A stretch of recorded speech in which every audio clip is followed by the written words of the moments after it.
అన్ని కీళ్ల సంబంధిత సమస్యలకు రీజన్ ఆర్థోస్పోర్ట్ హైదరాబాద్లో అధునాతనమైన సర్జరీ లేని వైద్యం. పార్టీ మారిన ఆ నేత ప్రత్యర్థికి టార్గెట్ లిస్టులోనే ఉన్నారా? గతంలో ప్రత్యర్థులుగా ఉన్న ఆ ఇద్దరు నేతలు ప్రస్తుతం కూటమి పార్టీలోనే ఉన్న వైరం మాత్రం వీడడం లేదా? ఏం చేసినా నిన్ను వదలబొమ్మాలి అన్నట్టుగా ఆయన టార్గెట్గా పావులు కదుపుతున్నారా? కుంభకోణం జరిగిందని నాడు ఆరోపించిన ఆ మాజీ ఇప్పుడు ఎమ్మెల్యే అయ్యాక గురిపెట్టారా? అసలేం జరిగిందో తెలియాల్సిందేనంటూ పట్టుబడుతున్నారా? ఇంతకీ ఎవరా నేతలు? మాజీ మంత్రి బాలినేని శ్రీనివాసరెడ్డి, దామచర్ల జనార్దన్ మధ్య ఏళ్లుగా రాజకీయ వైరం కొనసాగుతోంది. గత ప్రభుత్వ హయాంలో జరిగిన అక్రమాలపై విచారణ చేపట్టాలని ఒంగోలు ఎమ్మెల్యే దామచర్ల జనార్దన్ రెవెన్యూ మంత్రి అనగాని సత్యప్రసాద్ కు ఫిర్యాదు చేయడంతో ఇద్దరి పంచాయతీ మరోసారి చర్చనీయాంశంగా మారింది. 2012 ఉప ఎన్నికల్లో తొలిసారి ప్రత్యర్థులుగా బరిలోకి దిగిన బాలినేని, దామచర్ల ఇప్పటి వరకు 4 సార్లు తలపడ్డారు. చెరో 2 సార్లు గెలిచారు. గత ప్రభుత్వ హయాంలో ఆ ఇద్దరి మధ్య రాజకీయ వైరం కాస్త వ్యక్తిగత వైరం స్థాయికి వెళ్లింది.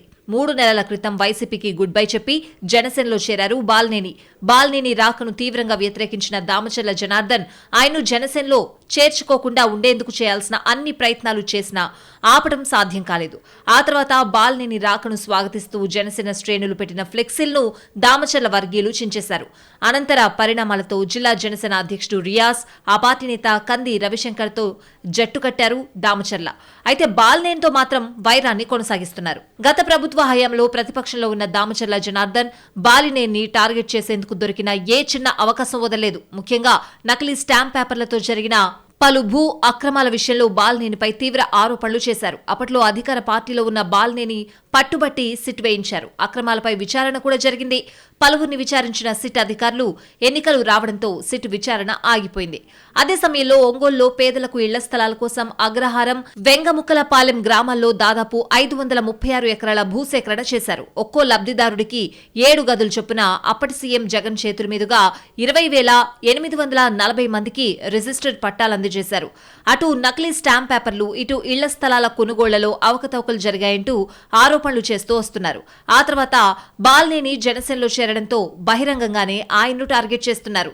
గత ప్రభుత్వ హయాంలో ఒంగోలులో టీడీపీ శ్రేణులతో సహా తనపై బాలినేని 32 కేసులు పెట్టించారని, చంద్రబాబుని దూషించారని, జనసేనలో చేరినా వదిలేది లేదని వార్నింగ్ ఇచ్చారు దామచర్ల. పవన్ కళ్యాణ్ కూడా శ్రీనివాసరెడ్డిని కాపాడలేరంటూ చేసిన వ్యాఖ్యలు వివాదాస్పదమయ్యాయి. రెవెన్యూ సమస్యల పరిష్కారం కోసం మంగళగిరిలో రెవెన్యూ మంత్రి సత్యప్రసాద్ అధ్యక్షతన ప్రత్యేక సమావేశంలో ప్రకాశం జిల్లా ఎమ్మెల్యేలు పలు అంశాలను ప్రస్తావించారు.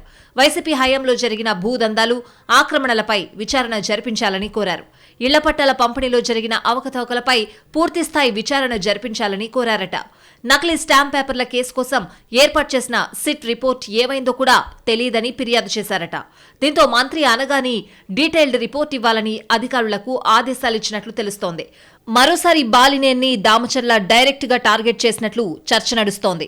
ఈ ఆరోపణలపై గతంలోనే స్పందించిన బాలినేని తనపై చేసిన ఆరోపణలు రుజువు చేస్తే తాను రాజకీయాల నుంచి తప్పుకుంటానని సవాల్ విసిరారు.